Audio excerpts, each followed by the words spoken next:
Hi everyone, it's Roger and Abe here, and a special guest, Travis, from all the way over in New York City, is joining us for episode number 57 of the Disney Infinity and Beyond podcast presented by DisKingdom.com. And it's this is the big one we've all been waiting for. This is the special launch episode.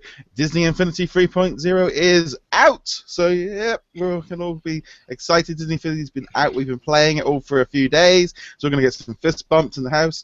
And yes, so Disney Infinity is out. We've been playing it, and we're going to be discussing our initial thoughts on sort of everything in this week's show. So I said at the top of the hour, we've got Abe there in sunny California. Hola. Hola. And then we have Travis in sleepy, dark New York City. You know that Abe is also in the dark right now. I love how we're 3 hours away and it's bright and sunny in California. It's not Alaska, Roger. It's not always sunlight like most of the year. Don't ruin the illusion. It's LA. They don't have. There's always sun in LA. I was out there for D23, and I can tell you, from the moment I landed to the moment I took off, there wasn't a single ounce of rain. Not even a drop. There was nothing. There wasn't even any water. Barely any water. All the fountains were shut down. Yeah, and let me just say, I'm in the UK. It's a bank holiday Monday, and it's pouring down with rain. So there we go. But on that note, Disney Infinity 3.0 has launched. We have now got it's out in the US on Sunday. It came out in Europe on Thursday, and in the UK on Friday. I'm just going to very, very quickly just remind everyone what was out. You had the starter pack, which included the Twilight of the Republic and the software, and you had the digital version, which is released on PlayStation, Xbox, and Wii U. In the US, there was a slight hiccup there. It's now live on Xbox Live. It's now live on Wii U, and it should be available today on PlayStation Store. It was always that bug of trying to do it on a Sunday. There was also a Saga bundle, which included the Rise of the Empire and the Boba Fett figure. And there was the Inside Out playset was also released with a number of figures. Abe, do you want to just quickly run through those exclusive figures? What stores there in the US? All right, well, cool. So Fear from Inside Out is exclusive to Amazon, as well as Sabine is exclusive to Target. That's from the Rebels. Also from the Rebels, Zeb is exclusive to GameStop. You also have Kanan, who's in Walmart, Ezra, who's at Toys R Us, and then we also have Mulan, who is exclusive to Best Buy. Cool, that's cool.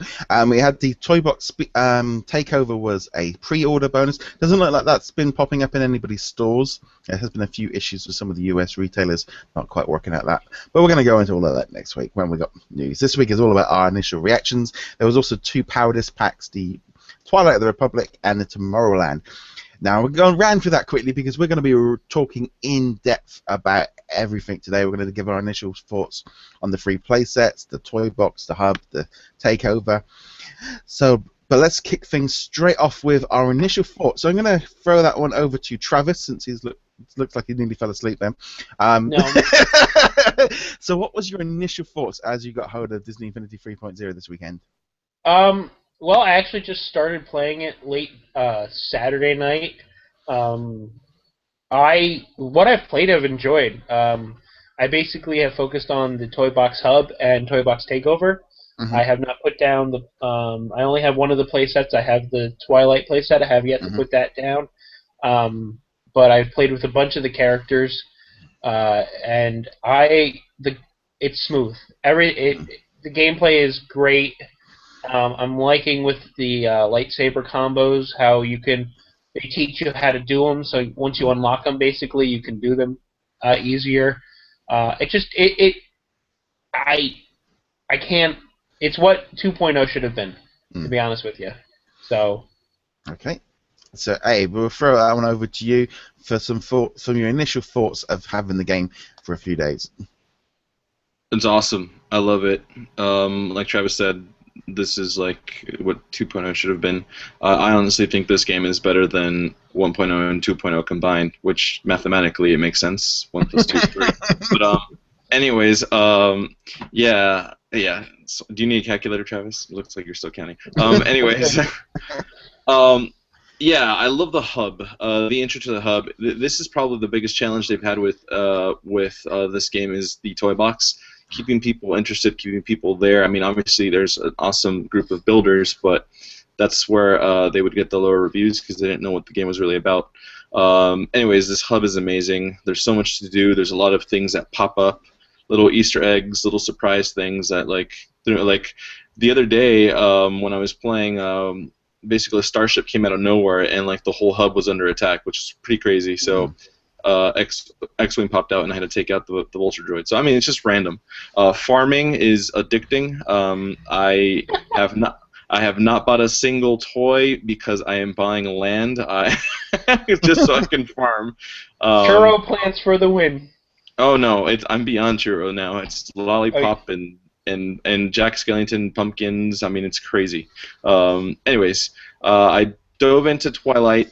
I love it. I wanted to complete every planet before I moved on, but there's always missions, so that's so cool. I've been to 3 different planets. I started playing Rise. Rise is awesome. I think it does feel like the old school 1.0, 2.0 games that Gobo puts out, but it has this awesome feel to it because it's very nostalgic with Star Wars. And Inside Out, I played a little bit. I don't know. This one's a little bit challenging for me, but I guess we'll get into it in a little bit. But other than that, awesome game. Love it. Yeah. Love it. Love it. Yeah, I've been playing it because obviously it came out earlier for us over here. Been playing through it all, and I literally day one managed to get a few, but most of the afternoon free. And I literally just started off in the hub, going through all the different bits and pieces, learning all the new sections in there. Really wanted to kind of delve into that kind of side of things to begin with. And like you said, the hub is just a great place just to start, let people kind of wander around, try out different things. It's a bit more intuitive for people that maybe, when you get dropped into an empty toy box, you don't know what to do. That gets rid of all of that problem. And I love that. I've gone through the Twilight of the Republic. Now, I must admit, I kind of literally just went through the main story. I wasn't doing any side of things. I am planning on going back through those play sets again in the next few weeks. Oh, and a cup of tea. But yeah, so it's is it Into the Woods? No.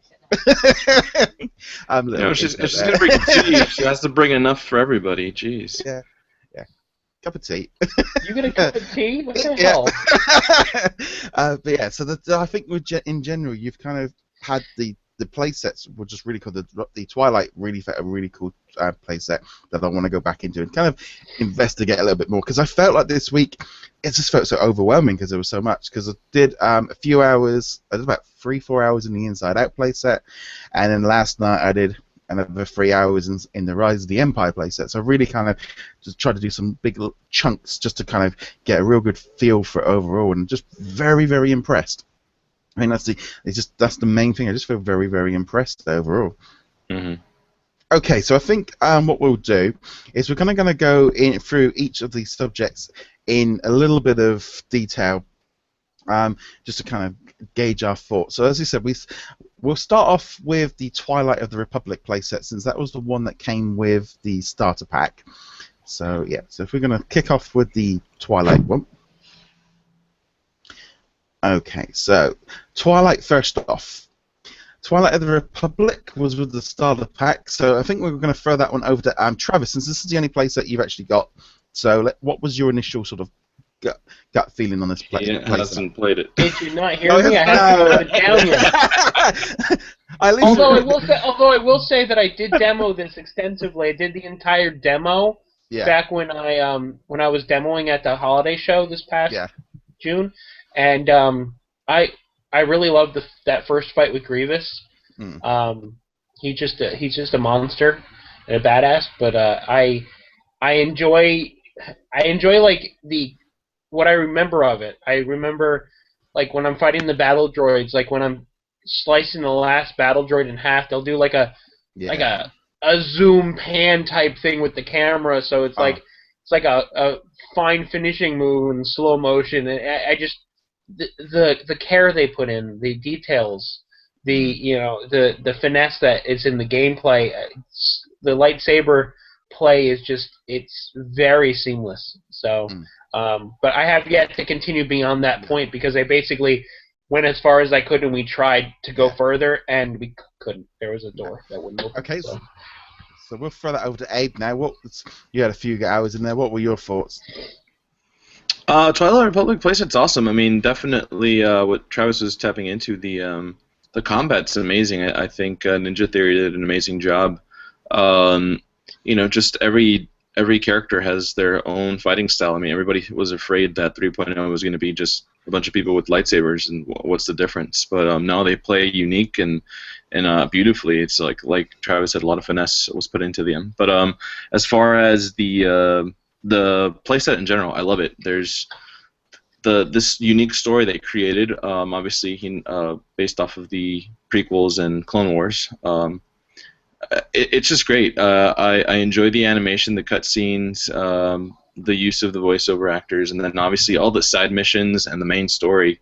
Right now, I believe I'm on the 3rd planet, which is Tatooine. I'm going to have a pod race and try to get some stuff from Jabba the Hutt. So it's a lot of fun. To be honest with you, there's so many little hidden things if you explore. I mean, I know the Rise Against the Empire is all about exploration, but this one you can still explore a little bit, and you'll find a lot of awesome stuff from Star Wars in general. So, and not to mention, I love Ahsoka. Ahsoka's amazing. I must admit, I think I found for me, I was really got into it.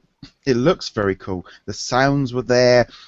I'm gonna be honest. My initial first reaction is I think I preferred this one over the Rise of the Empire, because it feels a little bit more flush in terms of the story that you're following, like something new, and that you maybe don't know where it's going. But also the combat zone, it feels very different from it's quite funny because you'd think the Rise of the Empire and the Twilight would be very similar, but they got a very, very different feel to it. And I think the battling and the lightsabers and the moves and stuff just seem to work really well. I just love the overall feel of the Twilight starter pack. And I felt this with the whole playsets as a whole, is they feel like separate games. They don't feel like you're playing just running around in New York City. It felt like it was a different game, and I just thought that the Twilights. I can see why they chose that as the starter pack, because it's just a really good all-round sort of playset, and I really enjoyed playing through it. Anything you want to just? This is the plan is for us is we are going in the next 3-4 weeks. We're going to spend basically one episode going through in more detail on each playset as we go through it. So we're going to literally next week we will run through the Twilight in a lot more detail. So me and Abe will just basically really focus on that playset a little bit more in detail. So this is, like I said, just an initial overview, but I think there's been a lot of great response to this playset. Is there anything you want to add on to them before we go on to Inside Out?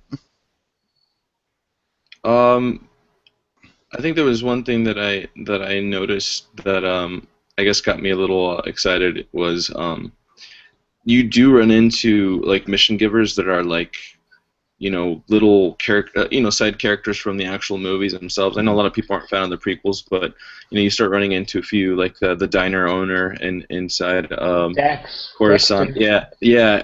When I saw him, he's giving me missions that relate to his profession and stuff like that. It's just the detail I paid attention to the story. I like it. I like it a lot, and like you said, it does feel a lot different than the other playsets. So. Yeah. That's cool. Right, okay, so we're going to roll on to, we'll split up the Star Wars a little bit.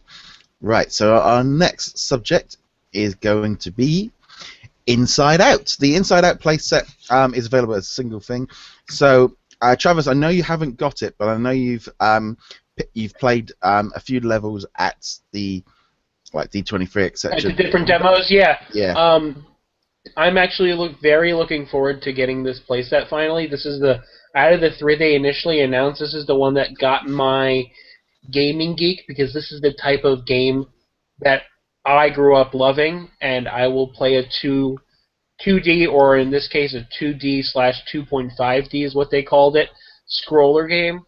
I am all for it. I played the one level I played extensively was the level where you had to do part of the level upside down through this this weird gravitational field that happens.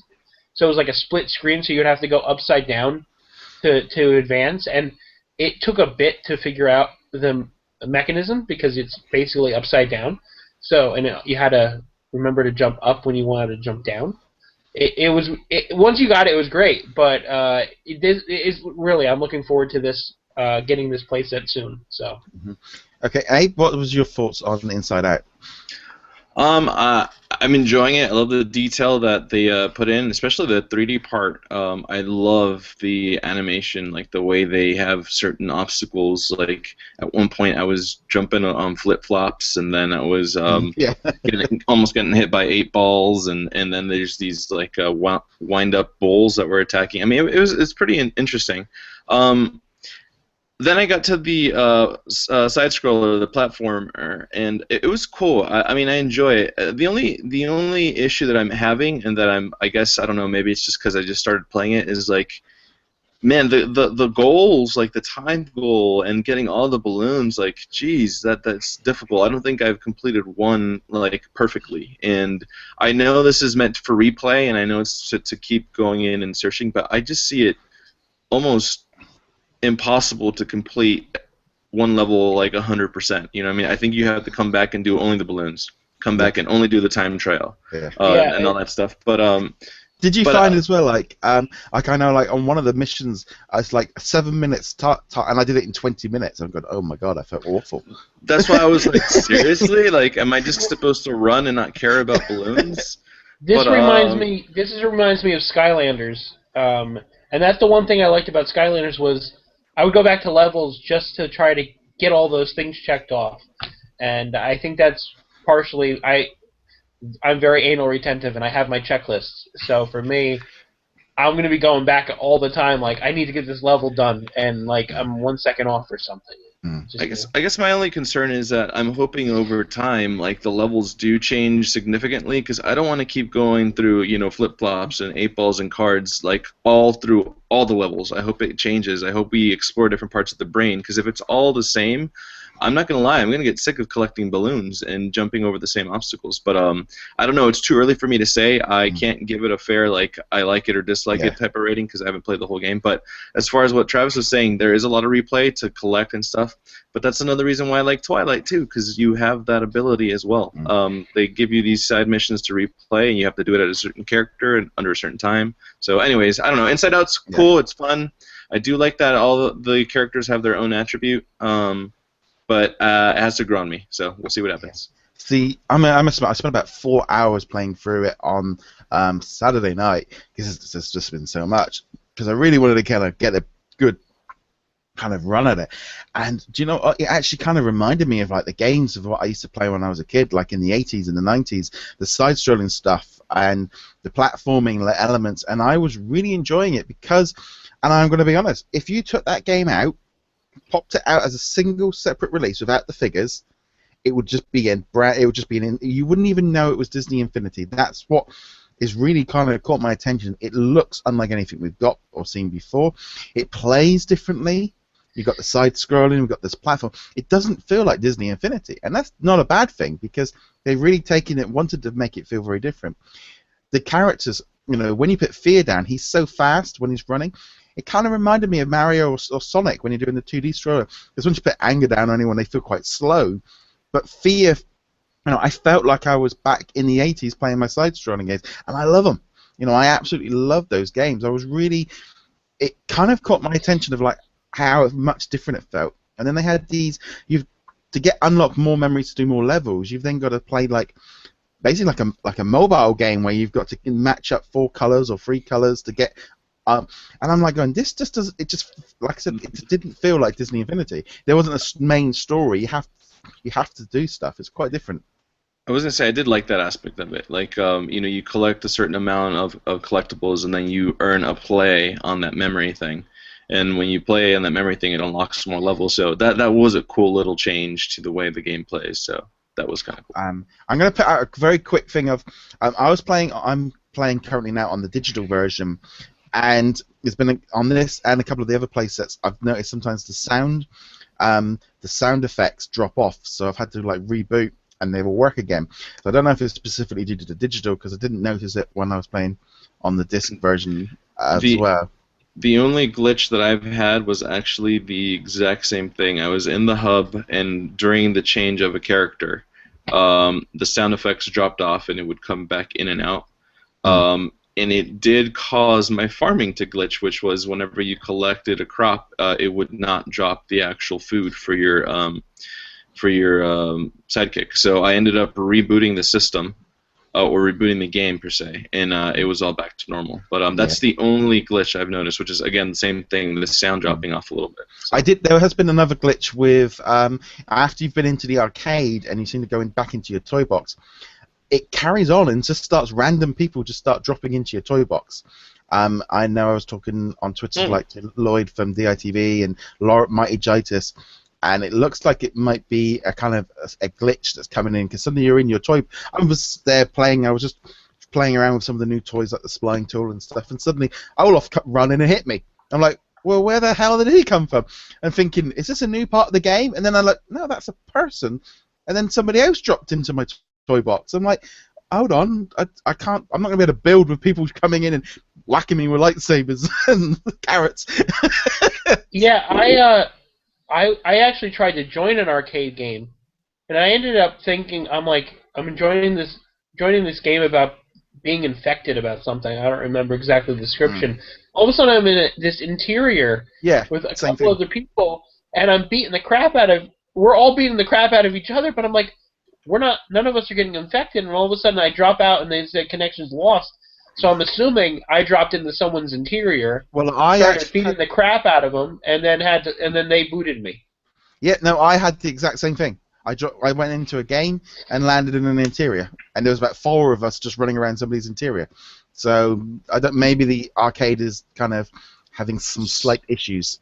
So is this kind of like what the iPad version would do? You would have a random person in your box. Yeah. Oh, that's crazy. Okay, yeah, I haven't. The only time I tried the arcade, nobody would join. So I think I tried that too. I was playing it too earlier. Yeah. Exactly. Well, I think because obviously from Friday onwards, like the Europeans, we all had it, so there was a little bit more around. But yeah, so those are the two glitches. There've been some audio on the playsets and the thing. So to be honest, the amount of stuff in this game, it doesn't really surprise me that there's been one little thing kind of clicking in, and I don't know whether or not with like arcade, whether or not it was really fully be able to be tested until it was live. Yeah, that's true. Yeah, that's true. Yeah. No. But anyway, back on the Inside Out. I was just trying to think. There is one thing I want to just quickly note to anyone thinking of buying it. They have these like changeover sections that you get to a certain point and you press a button and you can change to any of the emotions. And it's not just a costume change. You literally just become that character for like 30 seconds.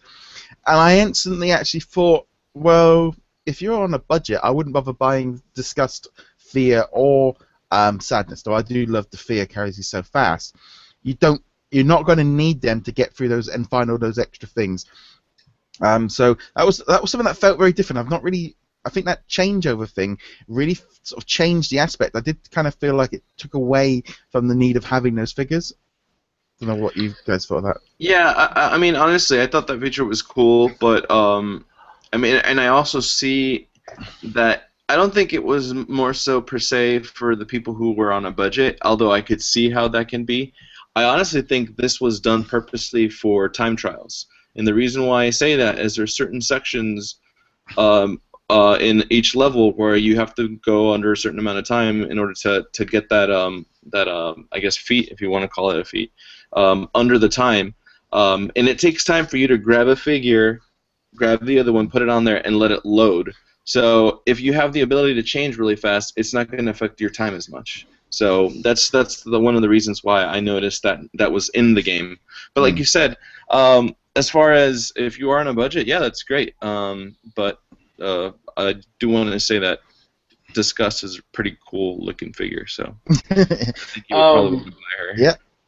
Also, Disney Infinity does say that with each playset, the 2 characters that come with it, or the 3 in 2.0's case, that they can get through the entire game without you having to buy other figures. Now, since they put those aspects where you had to use a certain figure at a certain point to get through the game, they had to create something where those two characters, Joy and Anger, can get through the game without you having to buy extra figures. So Yeah. Yeah, that's cool. But I must admit, I think in general, Inside Out is a very different play set. Feels very different, and I'm loving the fact that sort of Pixar have kind of got their representation in this game. It feels new, it feels fresh, because Inside Out still feels, still a pretty new movie and stuff. But we will go through this in a lot more depth in a couple of weeks' time, because we're going to go through all of the play sets. Yes. I hope to have it by then. But also, I'm going to be honest. I think there's so much at launch that sometimes it's quite hard to kind of work out how you're going to spend your time, especially in those first few days. Because I just kept thinking, right, I've got the podcast coming up on Monday, and I thought, right, I've got 4 nights. I had 4 nights. I'm like, right, one playset a night, literally just to kind of get a few hours in, just to kind of get used to it and kind of really get my idea of the whole process. And as we go on to this next one for the Rise. I think actually it's one of the things.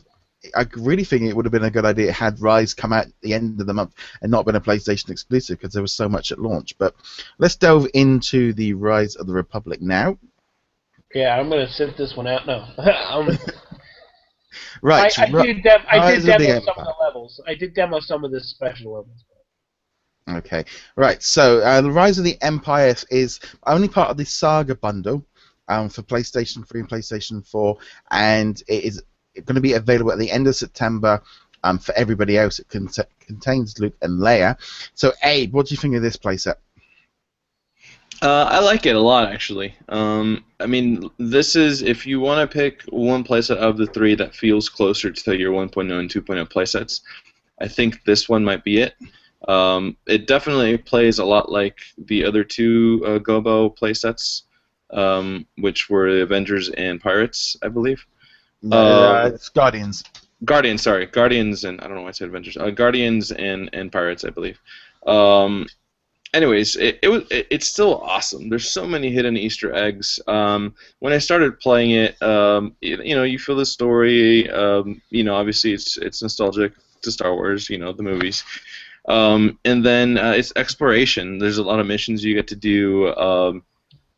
You get to go work for Jabba. I mean, you get to go do stuff on the Millennium Falcon. I mean, you got so many things that brings you back to the movies.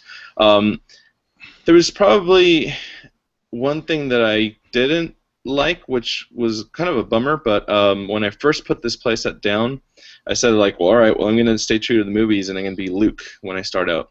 So I'm basically trying to go to a certain location in the very beginning with Luke, and I'm attacking and doing certain things with a lightsaber, because Luke already had a lightsaber. And then I get to the cutscene where I find Obi-Wan Kenobi, and he decides to give me a lightsaber to use. So I'm like, okay, this is different. I actually had the exact same thought when I did it last time. I'm going, and I actually thought for a second, have I been using a lightsaber, or did I use the blast? I actually second guessed and going, was I actually using the second? No, and it's like, no, yeah, the same thing happened to me. I almost wish they had programmed that very beginning part where you can only use your blaster, but It doesn't matter. I mean, other than that, it's cool, man. I mean, like I said, you'll find a lot of Easter eggs. Like, for example, I posted a picture on Instagram. I found Jar Jar Binks frozen in carbonite inside Jabba the Hutt's palace. So it's kind of cool. But no, man, it's an awesome playset. I love it. It's cool to be, your classic characters: Leia, Luke, Han, Chewie, and even Darth Vader. Darth Vader's my favorite. So.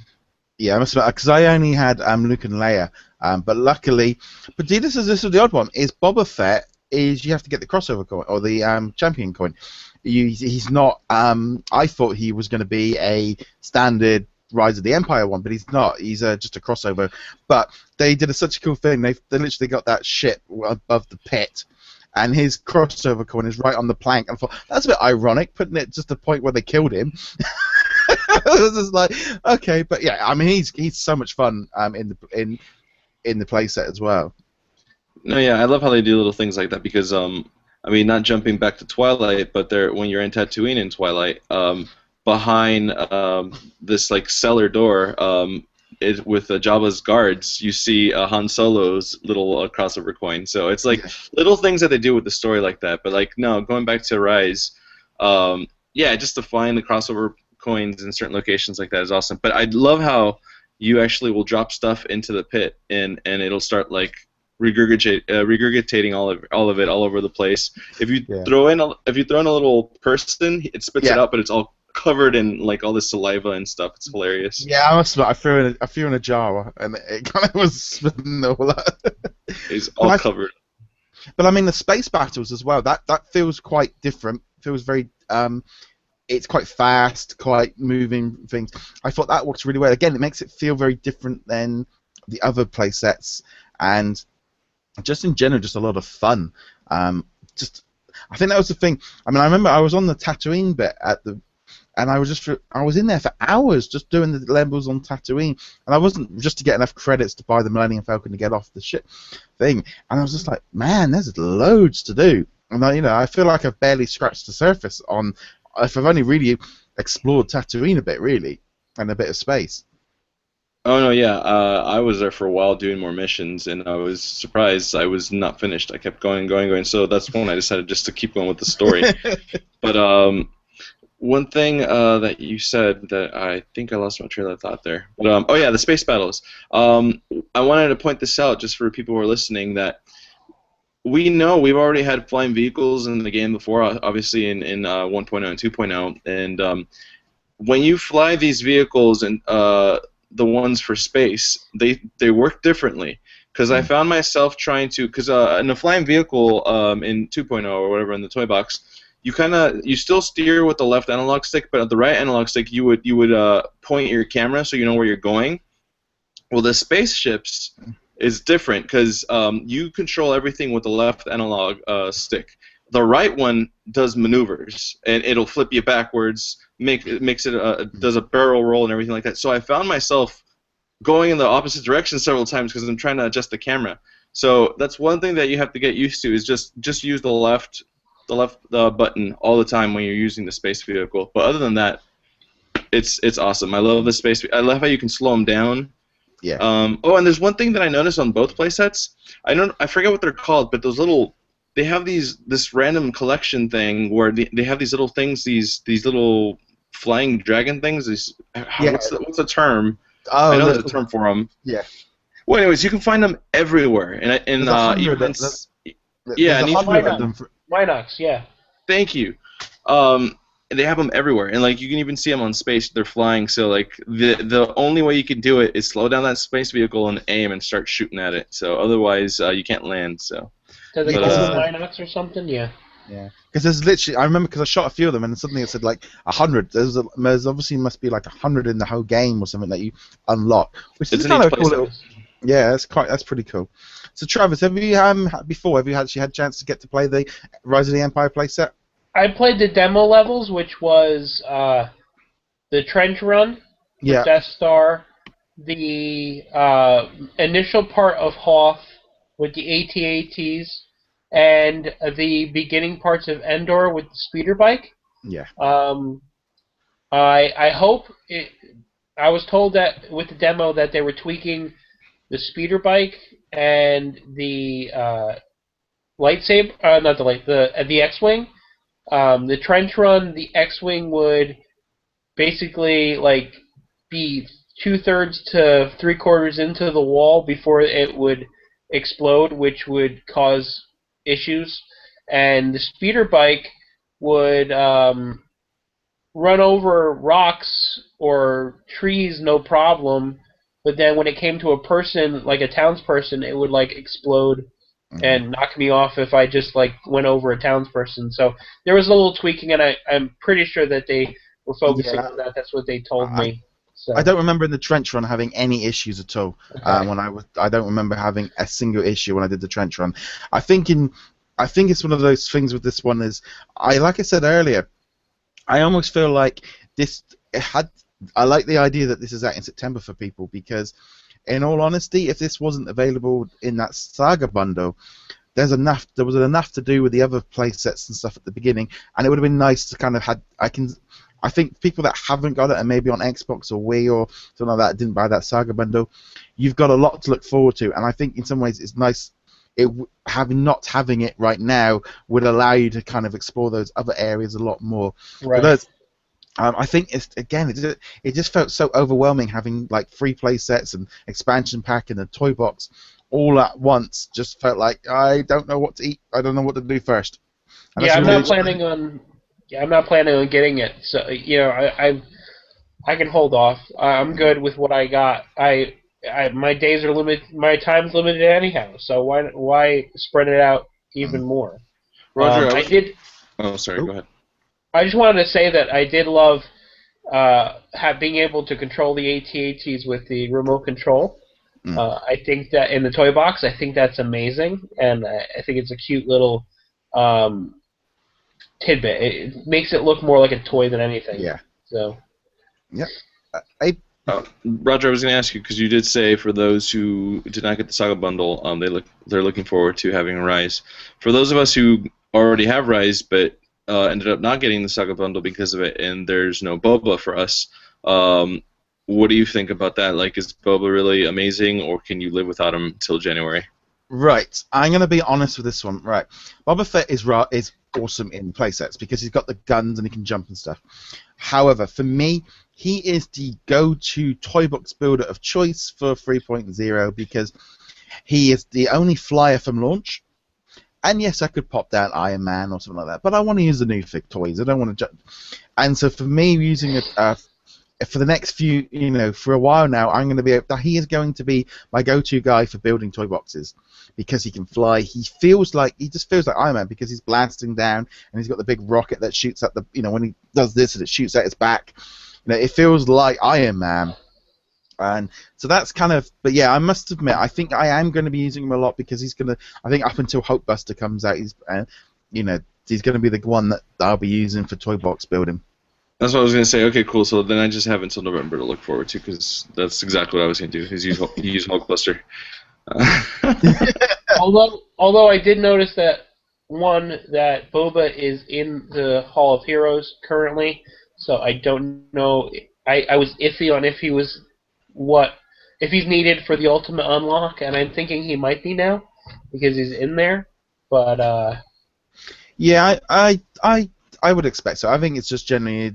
I think everything that is. I think the unlock would probably just be all the stuff that's like this year. And I don't know if they count January or I don't know if they're going to include Spot, Judy, and Nick in there because they're all in that kind of what's in the game right now. That's how I'm sort of feeling. It's like unless they're going to chuck in the Force ones and who knows.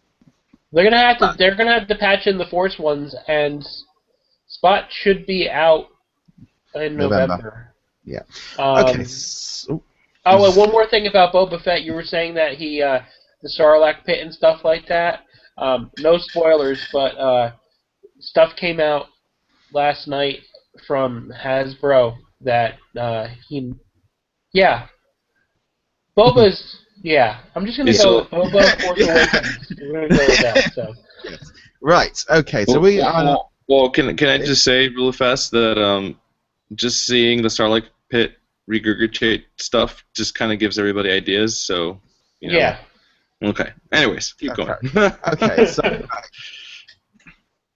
Right. Okay. Our next subject for today is going to be the takeover expansion thing. So this was part of the sort of the pre-order bonus. It doesn't look like it's actually out in stores to buy. I think that's going to be coming a bit later on. This doesn't surprise me because it was supposed to be a pre-order bonus. I know Travis is itching to get in on this one because this is something he's been playing. So I'm going to throw this one straight over to Travis. Okay. Yeah, this is what I've been focusing my weekend on.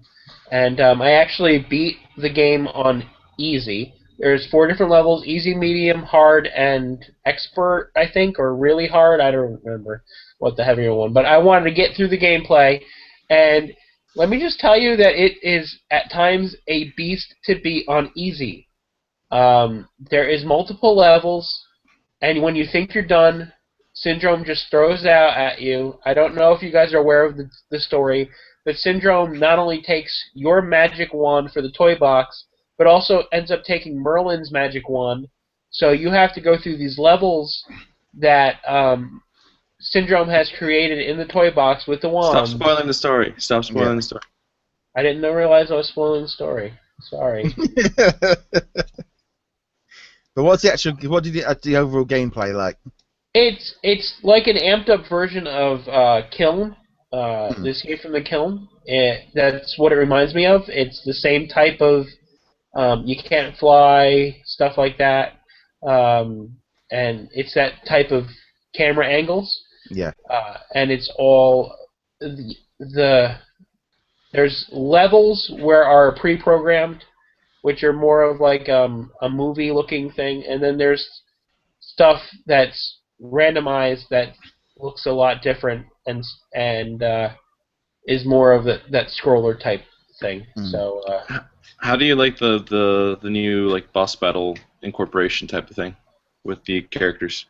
I love the boss battles. Some of them were a little too easy on easy. Some of them were not as easy on easy. They incorporate some really good villains. Without giving away too much, I do like that there's a specific ending with the villain. It's not or there's one couple levels there's no real villain, but there is a task right at the end that you know it's the end of the level. It's not just like you just randomly walk up to a door and surprise, level's done. So. No. So, hey, did you get to play this expansion game? Not much, to be honest with you. My focus was on there's so much to do in the launch. I did play just a little bit because I wanted to see if my farming was really affecting my sidekicks very well. And looks like they do pack a punch. But anyways, I do like the fact that sidekicks work way better than they did before because I know Travis and I have a lot of experience playing survival mode, and our sidekicks go missing or they just endlessly keep falling into the endless abyss over and over again for no reason. So it looks like they're working great. Now you need them to get to certain areas, like triggering like a bridge or a cannon fire or something like that. So it's cool. It's a fun game. I do like the fact, like I asked Travis right now, because that's probably one of my favorite features, is like just playing against the bosses. I mean, even if you were playing against a character that you own, like let's say what do you call it? Not a Barboza. I'm having a Davy Jones. Thank you. It's late. When you play with Davy Jones and you're playing against him, he's like a lot larger, so it's like it could be like the ultimate villain per se. So it's cool. It feels different, and I like it. It's definitely a welcome change. Yeah, I mean, I dove into it for probably about half an hour or so. I jumped in, had a bit of a play because it was one of those things of I always felt like it was something that kind of got missed a little bit. And again, it was kind of the same thing of what happened last year. It was the one sort of level and game that didn't really get a lot of attention, didn't really get a lot of the gameplay footage out. There wasn't really a lot of talk about it. It was the pre-order bonus. Everybody was getting it, and everyone just kind of took it. You know, everyone's more excited about Speedway than Takeover. So my initial thoughts were, I love all the cutscenes with all of the characters all intertwining, and it's like that kind of thing of like a lot of people are like, this is what Infinity was, what everyone expected Infinity to be like a story with everyone jumping in and out of like different zones, and you know you had everyone working together. And I think I'm really hoping we see a lot more of this in the future, because I think this is where the Infinity could go in a different direction, is to use this a little bit more. What's Abe doing there? Oh, we got a special guest. A little cat just popped up on screen. I will agree with you, Raj. The one thing I will say about this is that if you are a toy box artist or you're a toy completionist, you have to play this game through its entirety, possibly multiple times, because there are unlocks that are only available once you finish the level, and there are unlocks only available once you collect certain collectibles within that level. So there are treasure chests, there's collectible coins, each level has them. And even on easy, I have yet to complete all of the collectibles. So I'm gonna have to go through again, probably on medium, now that I know the level layout, and find these collectibles that I'm still missing. Because the treasure chest will give you collectibles for your sidekicks, and then the collectible coins, once you find them, will give you special big set pieces for the toy box. And then once you complete a level, then you get that theme. It's similar to what Speedway will be. Is if you beat certain levels of Speedway, you'll get those unlocks. Same thing with this one is if you beat the level, you will get the unlocks for that level. Yeah. I mean, I think one of the things I'm looking forward to, I think with the takeover again, is I like the idea that you can actually play this online. And I know Abe did a lot of this in the first YouTube play. Yeah. But the idea that in some ways you can always go for it kind of a bit quicker if you go for it, because you both unlock everything as you're both going through it. But I love that kind of idea that you can play it together and online. And just in general, I think it's one thing of it that I really want to jump into and do, and kind of spend an evening just blasting through, unlocking stuff, but also just getting a feel for it, because I think this is going to be something people are going to be playing throughout Infinity like they were with those expansion games last time, because you've got that online play mechanism. So anything you guys want to add on Takeover before we move on to the next subject? I thought it could be a little bit longer myself. It was long. I think I spent about 4.5 hours on it total for the easy level, but it still seemed a bit short for a $20 value. Yeah, I mean, I think that's the kind of thing, because I think a lot of them have been saying, it's like it's a ramped up version of Escape from the Cave. If you're charging that much for it, in some ways, I actually look at these takeover. Actually, to me, they actually work out more expensive than a playset, because the playset ones you at least get the two figures. So if you deduct, I always with a playset, by the time I deduct the price of those two figures, how much is the playset costing me? It leaves you like $5 or something. So the idea that these are cost, I think they're about £12 in the UK. So for Speedway, it's definitely worth picking up. But like you say, I think 4 hours on easy. I mean, if you put it on extreme, you're going to find that a little bit. I know JV. There's a replay value. There is a replay value, but in general, I was hoping for more. I was actually hoping for more levels. Not maybe necessarily longer levels, but maybe more levels, because I think there's five levels in this. I was going to say, Travis just added it towards the end, but the reason why it's a $20 game, it's the replay value. There's a lot of replay on it. There's definitely multiplayer, which is great, and also there's also exclusive content to it. Like you said, there's unlocks to it. You can't purchase those toys in the regular game. It is through Takeover. So I honestly would rather spend $20 on Takeover and have gameplay value than buy a Magic Band just to have the ultimate unlock, because that's all it does. Or 2 packs of power discs. I actually have got to that point. It's like you say, I'm looking at it going, well, okay, a power disc is going to give me 3 toys for this much money. Therefore, the idea that you get more. That's the thing. I'm looking in their toys. Is like, well, actually, there's a good value. Now, I am actually on that subject of things. Have you guys got the Tomorrowland packs? No. Mine should be here Wednesday. I ordered them with the glitch, so it should be here Wednesday. Yeah, I ordered mine with the glitch too, and I didn't get a confirmation or a denial yet. So. Yeah, they're not out in the UK to the end until the beginning of October. So that was a question. So I'll leave that on for now. Right. Okay. So now we shall move on to the big one. Okay. So let's now discuss the toy box. The toy box mode is obviously a massive part of Disney Infinity, but it always feels like it's the one thing that kind of a lot of people just like kind of. You don't really jump into the toy box too much until you've unlocked stuff, because you need all the new toys. So, have you guys had a chance to have a bit of a play around in the toy box? So I'll throw that one over to Travis. Yeah, earlier last night, I forget. I don't even know what time we are. Yes, I did. I played a bit in the Toy Box Hub. I think I got all of the toy box helpers except for Guido. No, Luigi. Before Luigi, he's the only one I haven't done yet.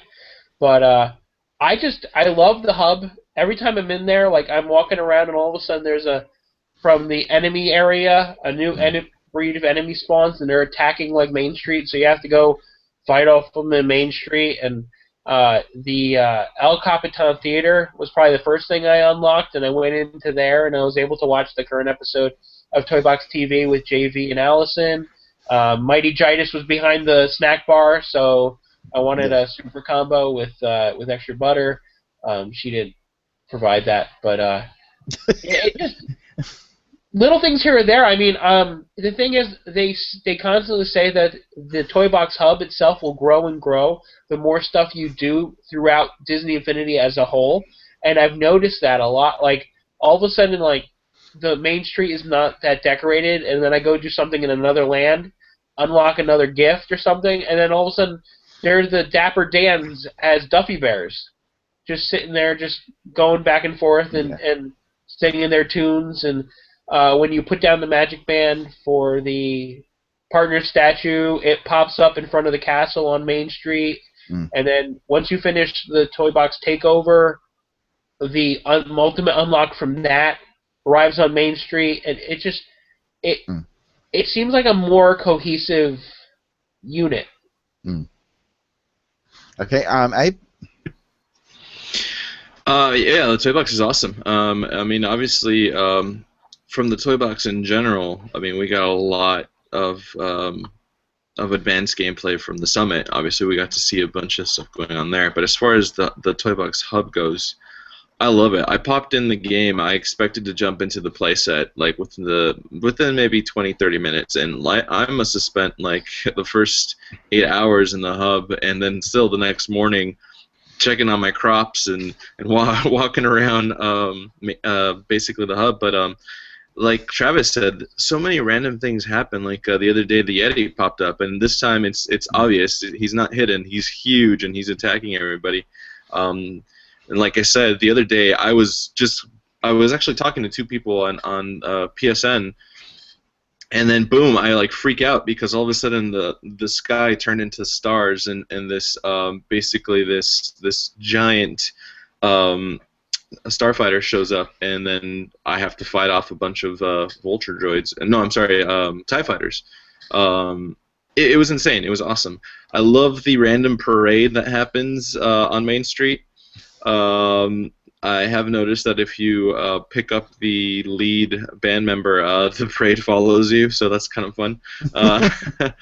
I also noticed that, and this is funny because you always discover something new, but like 3 days after playing the game, I used to go in to my farm to check on my crops, but there's like these 3 different patches of dirt in the hub, and you can actually grow stuff on there as well on the hub. So I'm like, wow, so you can continuously grow there. There's this one enemy that I have no idea if anybody's listening knows how to beat it. Please let me know. But it's like a little red glowing thing, and it's shrouded like in a black cloud, and it always chases you when you're in the area, and you cannot kill it. It just, when it touches you, you're dead. There's just new things you discover. That's part of Takeover. Okay, so I won't know until I play it more. And there's no way of killing it. So it's just something you have to avoid. Got it. And what was I going to say? Oh yeah, and like Travis was saying, how Main Street, something new always happens. There's also characters. The characters pop up and do little meet and greets. Aside from the parade, you'll see random Mickey and Minnie show up, or like a Donald and Pluto. They're all over Main Street, just jumping around, meeting and greeting everybody. But I think my favorite walk around character is definitely Carl with his little balloon cart.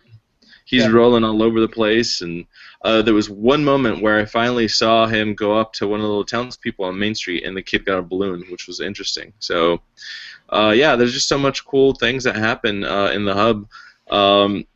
One thing that I did want to tap into, though, is that Travis did say that it's ever expanding, and it is with an asterisk.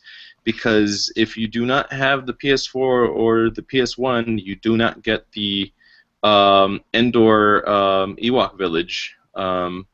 We had that issue I think on the Facebook group somebody asked, and they're like, "How come it won't show up?" And we had somebody answer from DI saying that it's only a PS4 and a Xbox One. So yeah, there's some limitations to it.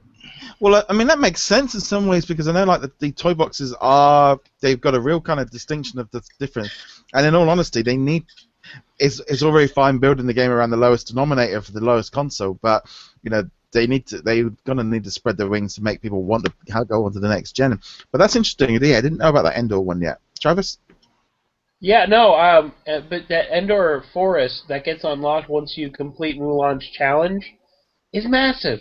So I can understand why they would take that out in lieu of taking out, let's say, part of the combat area or part of the farming area, or, you know, because those things kind of are necessary for the advancement of the game. You really don't need this giant Endor Forest, which is pretty massive. So. Yeah, I mean, I found, like, with the hub, I mean, again, I spent hours in there when I first got the game and going through all the bits and pieces and stuff. It just seems like a natural place to kind of sort of go into, and you've kind of got things to do. You know, I love the fact that they've introduced like 5 or 6 adventure toy boxes within each section to go in and play. That kind of, you know, continues on with the tutorial, but it's done in a way that's a bit more playful and a bit less boring because it's not quite. Because I think, you know, and even like the intros for each person, you know, instead of making loads and loads and loads of little sub menus to undo, I mean, it was a lot easier to unlock that bit, and then you just go into those extra toy boxes and kind of try some out. So I like the fact that there's a lot more to do in there. I'm going to be honest, the farming, I spent about 10 minutes. I did all the tutorial. I still don't get the appeal. It's the one thing that just kind of, I'd rather play a playset or do something. Farming just doesn't appeal to me. I don't want to level up those sidekicks. I don't know why. It just doesn't appeal to me. Once you play Takeover, yeah. Go ahead, Travis. Go ahead. Well, once you play Takeover, you're gonna need to, because when I got up there in the levels, even on easy, I'm like, how can I make my sidekick even more advanced? And some of these hats, like there's a Yoda hat that you can find. You need a level 25 in one of your levels, and the only way you can do that is to feed them food. So. And let me tell you something about farming. Okay, you go in there, you farm your crops. I get it, but the reason why you want to keep farming is because you start unlocking new crops, and they're rarer crops, and once you grow one of them, once you actually harvest it, it unlocks the hat for your sidekick, so your sidekick can start growing that. Now, when I feed my sidekicks to actually increase their stats, I'm only using 4 of them. I'm using 2 to actually plant crops and 2 to actually water. But the reason why I'm doing this is that once I finally get the better crop, when I feed my sidekicks, I'd rather feed them one piece of food that's going to make let's say their strength go higher and their heart go higher than feeding them like 20 different pieces, like carrots or something, that's going to slightly go up slowly. So the rarer the crop, the higher the gain it is for your sidekick. So once you feed your sidekicks with the best crop there is, then you don't have to worry about farming later on. So that's just the way I see it. I mean, I got a lollipop tree, so I know I'm doing good. Travis, have you got a chance to play this farming bit as well? Oh yeah, I'm up to churro. Okay, yeah, you got a while to go. Well, I'm down there. I don't even have the watering can yet, but I was rocking it with my. What I liked about it is they're saying that you needed to go up and whack the weeds and whack the flowers to get sparks so the other crops could grow. Yep. Now, I was sitting there with Sabine, just chilling, just aiming with my gun and just blasting, from a distance. I didn't need to run up to each one. That's awesome. I've a bit like my garden out here. I've just grown weeds. That's all I've got. It's like okay, right. And I literally nah, and I'm jumping into the Twilight. But yeah, so I think it's gonna be something I might get into a bit later on. When I think it's kind of, I think almost like it's natural for you to kind of like prioritize what was out of what you wanted to do more and what you wanted to spend time doing. But I did jump into like just a basic toy box and started messing about with the spline tool. Path Creator just feels very easy to use. That using the paths, I just like the idea now that like if you want to create a rail system, you can now build it how you want it rather than trying to find all those damn pieces that would never fit together. You know, the fact, setting up cameras and blocks to move on splines and stuff, it just all feels so smooth and easy to use, and I love all the new options and stuff. And I mean, I've barely even scratched the surface. I'm in that zone of right. I want to go through the play sets, enjoy the stories, enjoy all that, go through the missions, unlock all the toys, and literally just kind of get into toy box building in a few weeks, because I just know that until I unlock everything, I can never feel like I get the full experience of the toy box. Even though I've got all of the 1.0, all the 2.0 toys, I've got pretty much most of the main toys brought from the toy store. But there's this one thing I'm going to bring up now, and I don't know if you've noticed it. There doesn't seem to be as many unlocks in the toy box from the play sets as I was expecting. There doesn't seem to be as many toys as I was hoping we might have got in the toy box. I was going to throw that over to Abe first. I'm trying to understand what you said. You're saying that the playsets don't have as many unlockable things for you to use in the toy box? Is that what you're saying? Yeah. I'm just like if you look on the menu screens for what's available to buy, like Inside Out, I don't know if it's just me, but I'm just like going, there doesn't seem to be any stuff to use. There's like a few flowers and a clouds and a few bits and pieces, but I doesn't feel like I've got any skydive. I was walking through the Inside Out playset going, this would be cool to build that. I could have this. You could build that, and I'm like, well, I don't seem to be unlocking anything as I'm going. And when you look through the menus, I feel like there's a lot of stuff from Inside Out that would be awesome in a toy box that is completely just missing. Yeah, I do remember that being brought up in like one of the earlier Twitch episodes, if they were going to be able to use any of those toys from the Inside Out playset. And some of them said that they weren't sure. It depends, and they brought up the whole disc size thing and everything, which kind of is irrelevant now since they're doing patches. But yeah, I do see what you're saying. It was a little bummer because I wouldn't mind having like those rocking sandals in my toy box, but then I kind of stopped myself because I can look as far back as 1.0 and like saying like, oh, why can't I have a pirate ship, where I can move and have a battle, or why can't I have a train from the Lone Ranger? We're not going to have everything that comes out in the playsets in the toy box. So no, but I didn't even look like there's even a Skydome.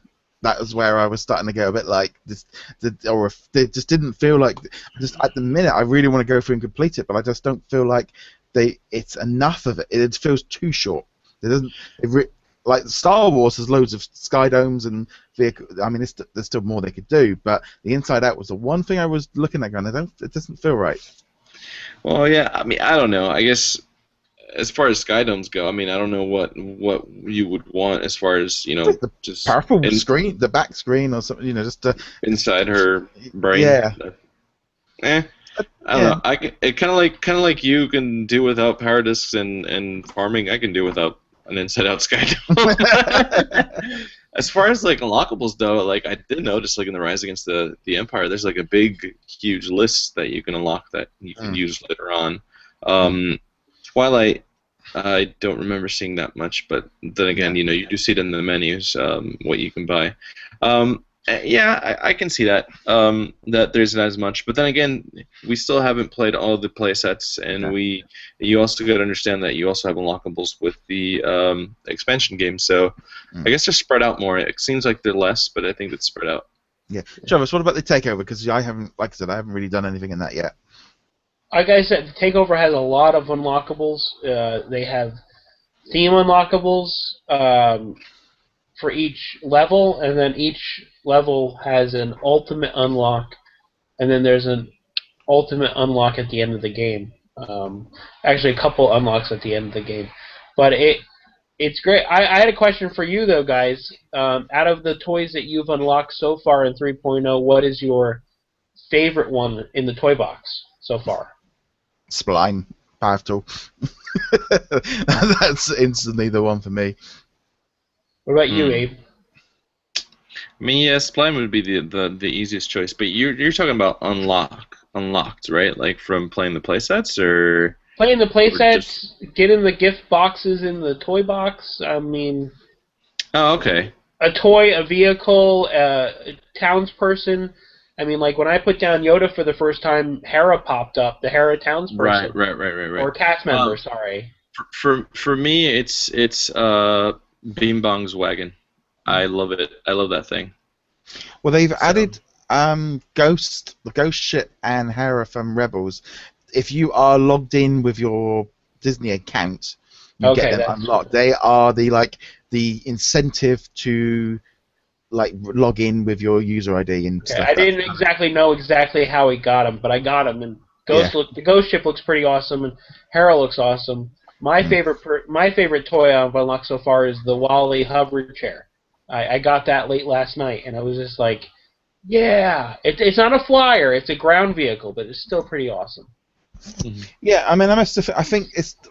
I think in general, I am going to be honest. I was expecting more toys to unlock in the toy box with like sparks and stuff. Things a little bit, like you've got like Splash Mountain and Big Thunder Mountain, etc., and Pete's Dragons Lighthouse. There doesn't seem to be a lot of additional toys not linked in with. It's all like linked in with the play sets and stuff. I don't know. I felt slightly underwhelmed in terms of there doesn't seem to be as many toys as I was expecting to be just random toys that set pieces and bits and pieces. I don't know if maybe I was expecting a little bit too much. You also have to keep in mind that that farming takes up a lot of sparks. And so maybe they're not providing as many toys because they know people are going to be using that money towards farming. Or no, not everyone, but... Yeah. Well, I also noticed that they just give you the toys randomly through that box. Because I started getting toys from 1.0 stuff before I decided to put down my playsets. So Yeah. it's all random. It's easier to acquire the toys now, but I mean, you can still buy them. But like Travis said, yeah, I mean, it's like 5,000 sparks every plot of land. So yeah. Yeah. See, I've been using again, maybe because wanting toys to build, my thing has been all sparks go to toys to buy. That's my kind of where I went straight to. If I had sparks, that's why I buy toys rather than crops.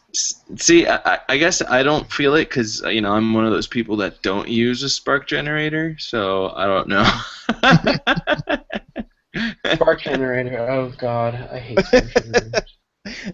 There's nothing wrong with them. they do help when you're trying to do videos for people. See, that's why it's so underwhelming for you because you already buy everything you can because you already have spark generator. Yeah, well, I don't. But then, for things like farming, to me that's kind of a separate thing again. To trying to level them up to increase skill trees and stuff. That's where that part of that, to be honest, is more important to me with having characters because specifically like with some of the characters at the beginning, they feel so weak. I want to have the full experience. I don't want this. This thing of, or you levy. I don't. It's like when you play things like Batman and Witcher. I don't want to spend years trying to build up a character. I want them. I'm not. To me, that's the one thing. It's like I don't mind leveling up and doing skill trees and stuff, but in some ways, I don't like having to wait and spend ages, especially with the amount of figures we've got now. It's just. I don't see the joy in it. I want Luke Skywalker. I want to play Luke Skywalker. I don't want to play a dumbed down version of him that can't barely use a lightsaber. May I make a quick suggestion? Mm-hmm. I know it takes time, but just put all your original figures on the system, and your power discs, because your experience boost is fast. Like for example, I was able to get Joy, who doesn't really do much combat, like in her playset, or even in the hub, up to 20 in like under an hour and a half because of my boost. Yeah, I'm gonna have to do that.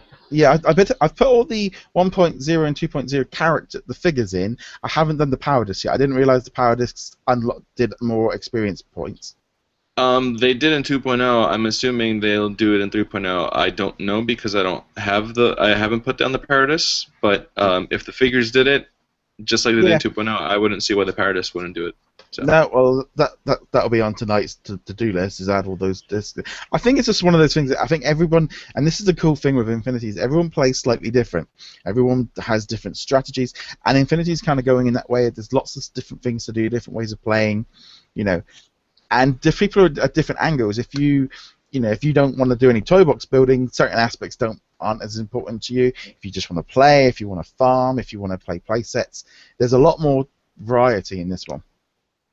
Mm. I agree. The one thing I do want to mention, and Abe hinted on it before, if you have the 1.0 and 2.0 playsets, put them down as soon as you get into the hub, because when you break open those gift boxes, they will unlock random toys that you haven't unlocked yet. And my first couple of gift boxes were 1.0 toys that, if I unlocked already with my playset pieces, they would have became 3.0 toys. So get ahead of the game and get all those playset pieces out of the way.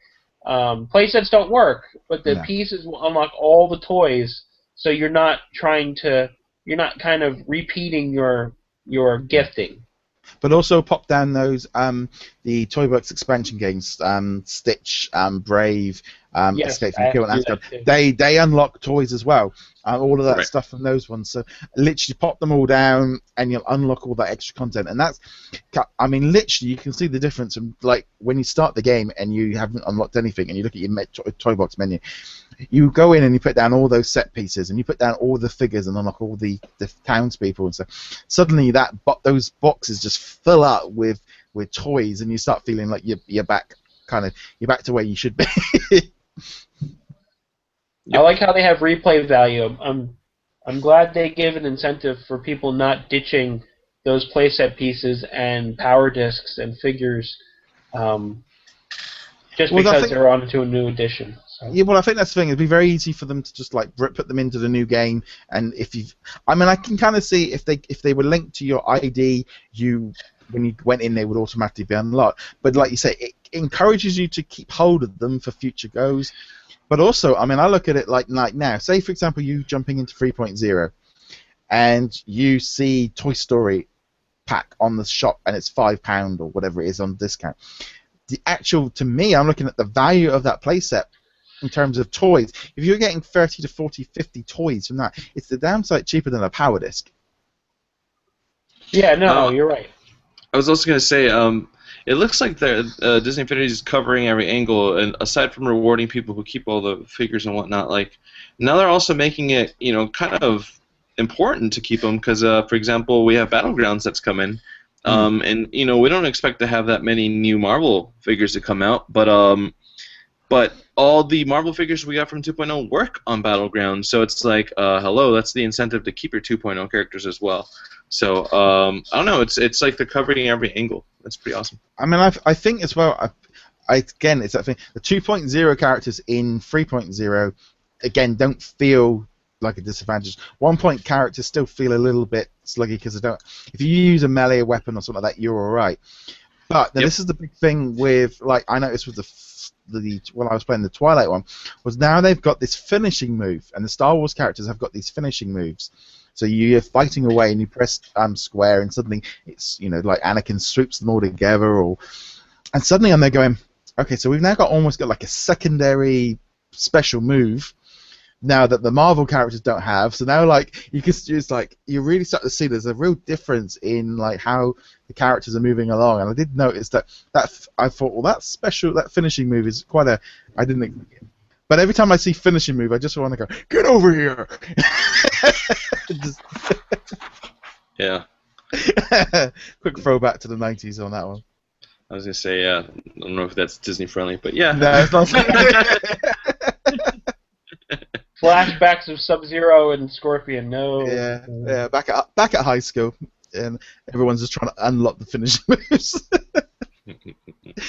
But yeah, so what did you think of like the finishing moves and all that? Do you think that's a good addition? I don't know yet because I haven't really spec my characters to have a finishing move, but I'm sure it sounds great. I personally have not spec'd out the characters for those either, but I will say that I'm not necessarily a fan of the new skill tree. I liked the old one where I could see everything at once and saw my progress. Not this, I have to go to 4 different places to figure out how I'm advancing. Yeah, I must admit, I've done it a few times where I brought something maybe on the first screen and went, oh yeah, I need that, and then suddenly I got to the last page and go, oh, I'm running out of levels things of what I want or where I want to go.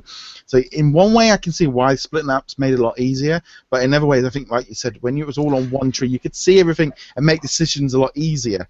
But it's every character that feels a lot more unique now. You know, like for example, I think one of my characters they're more aimed towards the sort of shooting, and I like the battle side of things rather than more. I never, I always feel like I'm wasting points on those helping hand options. Yeah, I was free charge. I'm on the opposite end of that. I actually like this new change. I did used to play video games. In fact, I know JV said that this was inspired by a certain MMO that I used to play a lot. And I do like the fact that the way I want to spec my character, do I want to spec them to be a defense or offense? Do I want them to have more health?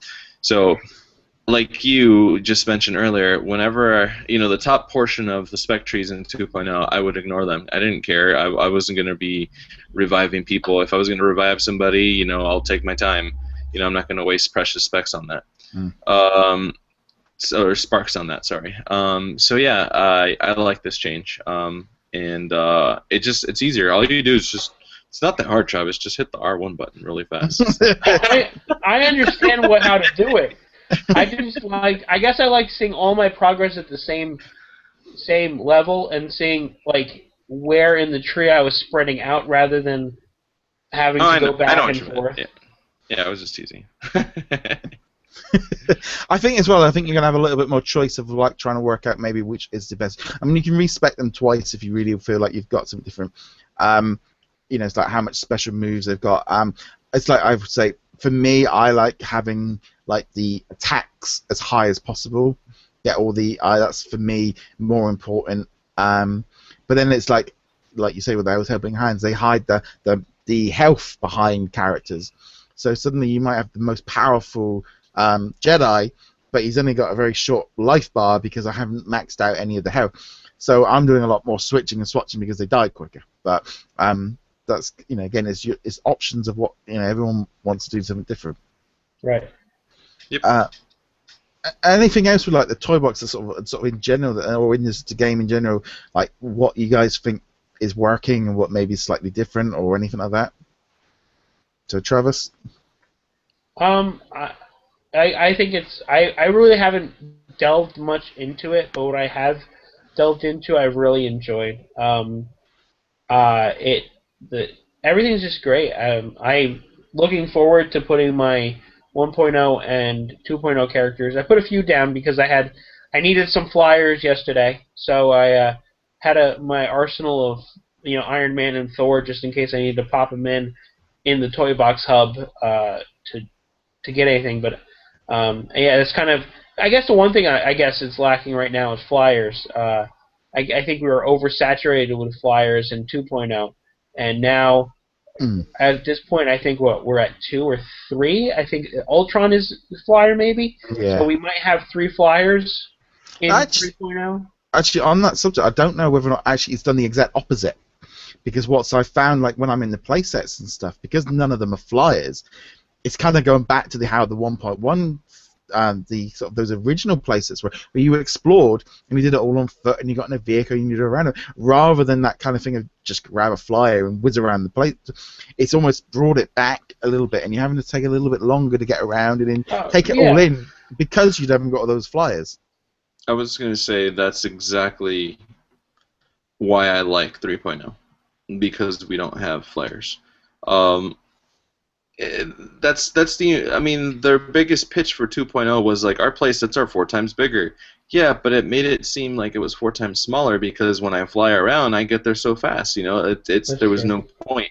So the fact that there's no flyers in these playsets, I'm loving it. I'm loving it like there's no tomorrow because if you want to fly around, okay, get on a ship, but you can't use the ship all the time. And obviously the flying you get to do is in space anyway. So it's an overall better game.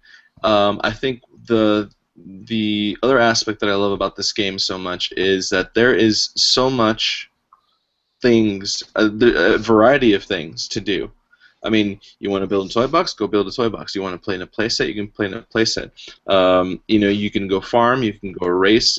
All this in the hub, you have all these different games. You want to play online multiplayer, go to the arcade. You want to watch YouTube videos from Toy Box TV. You can go into El Capitan, play certain people's playsets, El Capitan. I mean, there's just a variety. You want to listen to Radio Disney? Sorry, UK. You can definitely do that as well. I mean, there's so many things I'm going to be honest. do. I'm not entirely. It's not the kind of something I'm really that worried about. But I'm just saying, it's like there's just a variety of things to do in 3.0, and if anything, if the biggest success of this game, and I'm going to be bold in saying that it's not Star Wars, it's the hub, because the hub makes everything so cohesive. It's so much continuity. Like, you can just go from one side to the other, and I mean, you go to Main Street and you have this central area of different things to do. Then you have right in front of you, oh, well, these are playsets, and these are also expansion games. And go to the right, and oh, guess what? Even though the Hall of Heroes are separate, the doors are right next to each other. I mean, it's like they have everything all together. And I think that hub is genius. It's definitely made this game for me. So it's great. Travis? Well, two things. One, I did notice yesterday when I was trying to use Loki that I don't think his hover ability is carried through. Don't know why, but Yeah, it is, because I was using it too. It is? Yeah, it works. In It fact, works. I think it almost feels like he's flying more than hovering now. So. Then it's weird. Then for some reason my guy was glitching. But and then I got to one of the funniest things this weekend was Minnie riding an ATST, shooting down the big bad guys in one of the takeover levels. So that was pretty cool. Yeah, I mean, I think it's like in general, there's just so much more to do. And I really I've been saying this a lot really on the Facebook group, is to anyone that's kind of maybe on the fence, you've been playing 2.0 and kind of was enjoying it. I just say to anybody that's had 2.0 or 1.0, just get the digital version. If you don't like Star Wars, if you don't want to play Star Wars, or you're not into, it's like I've heard someone saying, well, I'm going to get it for Christmas. I just get the digital version now. Play the toy boxes, get into it, enjoy. You're going to have all the new toy boxes every week. They're going to feel so much different once the toy box artists start getting those out and they start tweaking and people get going. These are going to feel so much better. So I'm actually kind of this year. I really feel like it's just like, if you're in any doubt, go digital. Download the game. Don't worry about the play sets. Don't just get it for the toy box. Because I think once these toy boxes start coming through every week, you are going to really see a massive difference in what you're playing and what you're going to be doing.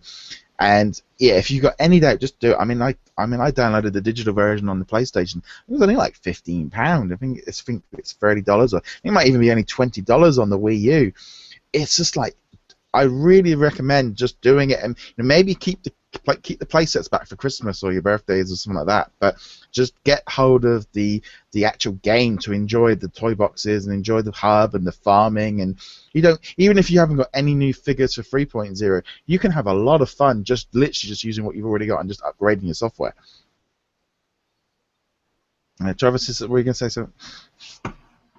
Nope. I just feel it's like, I really feel like the digital version. I mean, I did it just because I couldn't be bothered to kind of keep loading in out the disc every after. It was just like, it just feels like this year it feels a more better experience all over. It just, I mean, it's been getting some amazing reviews. The game really, every single sort of review that's come through has been good, because I think the variety's there, and I think they've tweaked stuff, and everything from 2.0 that was a bit flaky has been fixed, and issues have been, and they're learning each time and listening to the community and changing things, and I think this in general, there's just a general feeling of, oh, this feels nice. I think everyone just feels like, there's a few glitches and stuff, but everyone just seems to be so excited and happy and just really like, oh, this is really cool and a lot of fun.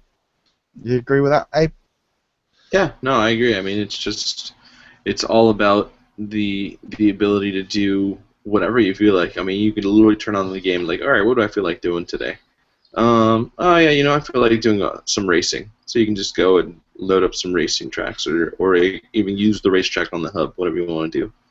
I want to play some multiplayer. Go to the arcade, or even talk to a friend, and you can play Takeover or Speedway when it comes out. And not to mention some of these play sets, it's requiring 2-player play, so you can have multiplayer at home. I mean, just there's a lot of things that you can do with this game, and it's definitely a welcome change. So yeah, 3.0 is awesome. And as far as what you said, if you're on a budget, don't just download the digital content and play your old figures. There are sales in stores. Go buy a new figure. You are going to want these new figures. Well, I think the only reason I said it's like literally like I'm looking at like if for example, if you're a kid or you're really short on budget, Infinity sometimes gets thrown at it that it can be quite expensive. If you go out and buy all the play sets and buy all the figures, you don't need to do that if you've already kind of got bits and pieces. And I think that's I'm already seeing, like, for example, the digital cost is nearly half of what it was last year. I think it was £25 last year. It's still on the PlayStation Store now. £25 for the 2.0, £15 for 3.0. Now I'm looking at that going, that is, we're in Minecraft price territory here, where, if you've already got one of the characters or something, you jump in, have a play, just enjoy the toy boxes and stuff, and get the bits and pieces later. When there's sales and stuff on. I think the price and there's an overwhelming feeling of, oh my god, it's going to cost me a fortune. I think you could, I'll be honest, some of the toy box characters and stuff I haven't even touched. You don't need to spend a fortune to get into Disney Infinity. You can enjoy it, and then like you say, make the most sales and stuff. But I think it's very easy at the beginning. There's so much on the shelf, and you want all of it. It feels quite an expensive purchase. But actually, I'm actually looking at the other one. I think this is the cheapest tucked away of year ever for jumping into Disney Infinity. Jarvis, going to say something? Well, it is the cheapest because they scaled down the starter pack. If this was last week, I would have told everyone, go out and get your pre-order bonus with the Toy Box expansion game, and because that $20 value for Takeover was definitely worth it. There are some people that I know in our Facebook group that didn't do it and went to go, oh, I'm going to go digital and then buy the stuff piecemeal, and now they're regretting it because the digital here for PS4 is still $30. Add $34.99 for a playset, and you're at $64.99, Yeah. which is the price of the starter pack here. But then if you pre-ordered, you got the $20 free thing. So they were like, now I'm out $20. They were hoping that the price of the download would be cheaper. Now it might be down the line, or maybe towards the holidays. But right now, I mean, it is expensive for the download here. So I would suggest getting the starter pack myself, because you get 2 figures, you get the playset piece, you get the game disc, you get another base if you need it. If you don't, have JV sign it at the next meet and greet. Okay. I was going to say, UK people as well, we have got the software disc option as well. You don't have to buy the starter pack. You can just buy if you just want to play Inside Out in Disney, you can go into the stores, pick up the disc and the thing. I think that price of that software disc is probably going to plummet before Christmas, because they've kind of gone a different route here. I don't know. We've got extra options in this UK, and I think it's really, I mean, I know, like with the UK collectors and stuff, ones that have already got the game, they all went and brought the software pack, or the software disc and a playset pack, because it was cheaper than, and it's a shame that digital price in the US hasn't seen to reflect this, because here in the UK, not only is, I can see on my PlayStation Store, there is a £10, it's a $15-20 difference in price from last year to this year on that digital price. So it's a big difference. It's why I literally, like I said, I just saw it on the PlayStation Store for 15 quid. I'm just, that's fine. That's going to save me a lot of hassle with trying to find my disc every time because my wife's put a DVD on or something during the day, kind of thing. So I was just being lazy, so that's of it. You use your PlayStation 4 to play DVDs? Shame. Blu-rays, yeah, everything. Shame. It's our home entertainment. You know, we watch, you know, Netflix, Blu-rays, DVDs, everything goes for it. iPlayer. Yeah, it's just like. I'm like, why? But okay. I have a 3D Blu-ray player, standalone. Don't touch my green. I mean, I don't touch my blue laser from my PS4 on any other disc other than a PS4 game. So. In my opinion, it's the worst thing for a console game is to play throw a Blu-ray in there, but that's just me. Those are just opinions. Don't worry. Anyways, moving on. They're home entertainment hubs. That's what they're there for. And for anyone trying to sell these to their partners, that is the way to sell it. Good point. Very good point. Fair enough. Very good point. Yeah, I retract my previous statement. It makes sense. Do it. When my wife uses Netflix on the PlayStation 4 for a few hours a day, suddenly she doesn't mind my PlayStation so much. It's fine where it is. Oh yeah. Well, I think Roger has brought up a great. Streaming is good, but I was going to say Roger has brought up a good point. For all of you guys out there who are having difficulties trying to get a new system, just tell your significant other that it is a Blu-ray player. That's all you have to say. All right, moving on. Well, I think that's pretty much kind of. I think all we're going to do is. I think we've just pretty much wrapped up the whole of kind of our initial thoughts because, like we said, we're all doing different things. We're all running off in different directions, doing different bits and pieces. I mean, obviously, we've been busy trying to do stuff for the websites, reviews, videos, and throwing up. I'm kind of hope is like for me it's that thing of like really from like this point on now I can kind of slow it down a little bit, take my time and kind of go through a little bit slower because launch weekend was always going to be very busy just trying to see where everything is, do some things, record videos, etc. So there's loads of videos on our YouTube channel and now I can kind of just like take it down and just go for a little bit slower and stuff. But I know we got a couple of giveaways going on. I'm giving away some power discs to some UK residents on our Facebook group, and I'm also going to open up a brand new one for UK viewers. I'm going to be giving away a Mickey Mouse figure for sort of people for the website. But again, it's going to be a UK one because of shipping, etc. But that will be information will be going up on the Facebook group and on Twitter, etc. Later in the day. But I'm just giving people a heads up that there's going to be another UK kind of one. So I'm going to throw it over now to Travis for his giveaway that he's giving away. Yeah, well, earlier this week I was privileged enough to run down to the city on Thursday morning, and I was part of a small group of Disney Infinity fans who witnessed or were there when JV was on Good Morning America. And afterwards he had a small meet and greet out in Times Square with the few of us that were able to stick around, and he signed a couple of the promotional fans that they were giving out there. They weren't giving out a lot of promotional material, but I got a couple extra fans, and he signed them for me to give away, and I'm giving away that and one of the tote bags I got at D23 from Disney Infinity 3.0 over on the Facebook group. So I want to give a shout out to JV. Thank you for doing that. And in general, it was a great event. One of the Toy Box artists, the Baroness 89, also known as Frank, was there, and a couple of our Facebook group members, Matthew Trigiani. He's always been trying to reach out to me at New York events, and I finally able to meet up with him. And a couple of people over on Twitter were there, like Nigel, also known as Hippopotamus Prime. It was great meeting you guys. Yeah, Hippopotamus Prime, isn't it weird? Yeah. That's awesome.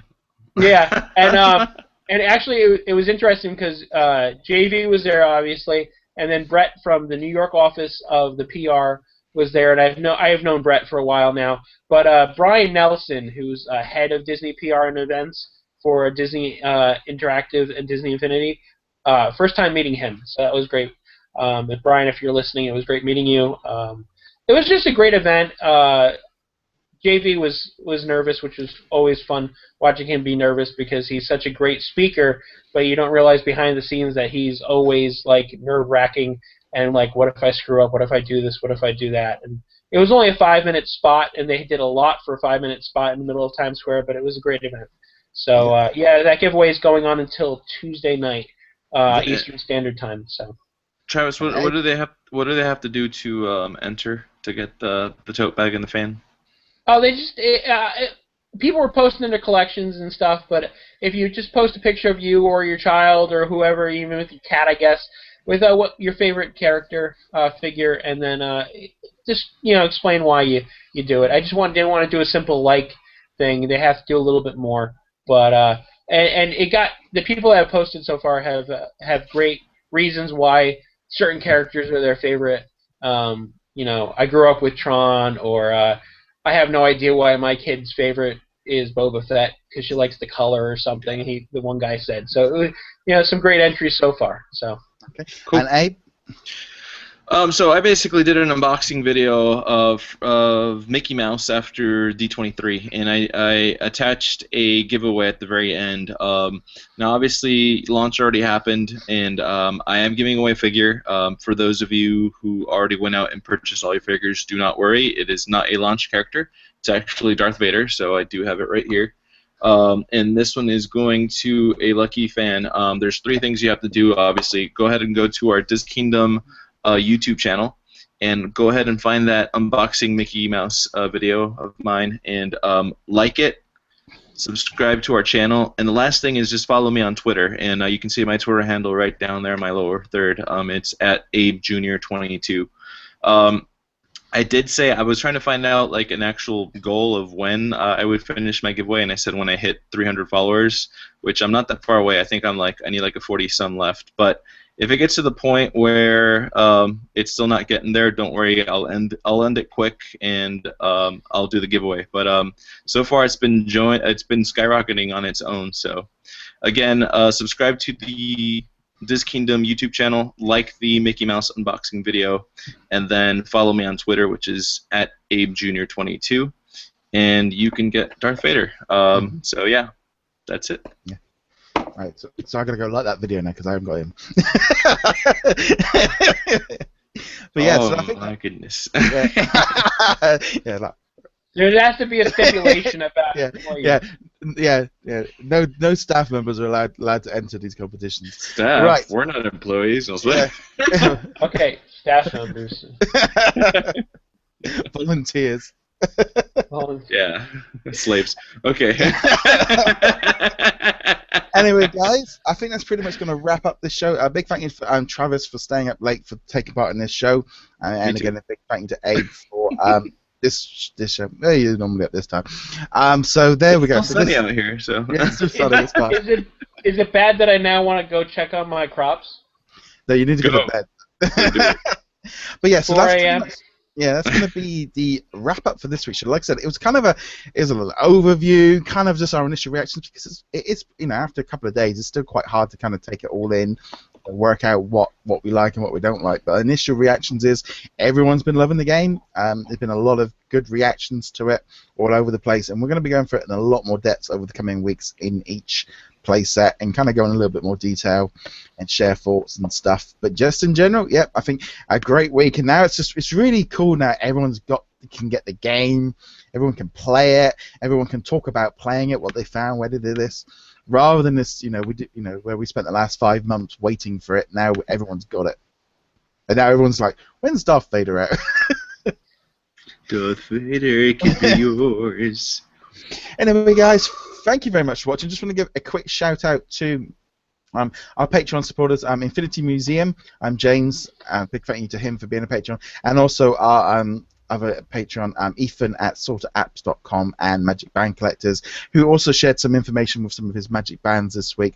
Well, we're going to go through that next week with the news section. Anyway, guys, we shall see you guys in another video, and laters. Laters, yay. Adios.